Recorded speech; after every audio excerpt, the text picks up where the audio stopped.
Mahirap bang magsalita ng isang lingwaheng hindi ka magaling o hindi angkop sa iyong bansa o lugar? Bakit?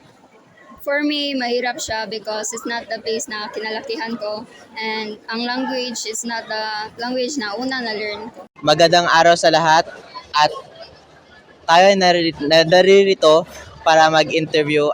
Ano po bang pangalan mo? Alita Angelito eh. From what strand? STEM.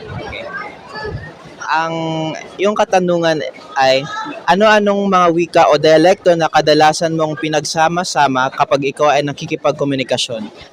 Sa pang-araw-araw, nagagamit ko ang Ingles, Filipino at Bisaya sa pakikisalamuha ko sa aking mga kakilala at mga kaibigan. Ito ay dahil mas maayos kong naibabahagi ang aking sarili sa paraang ito.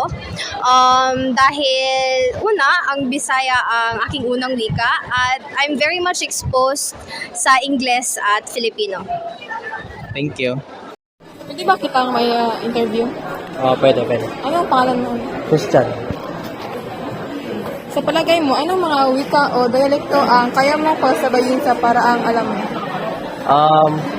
Para sa akin, Bisaya at ang Tagalog dahil ito ang mga wika na aking kinalakihan at sa pang-araw-araw na buhay ay ginagamit ko itong dalawa upang makipag-usap sa ibang mga tao.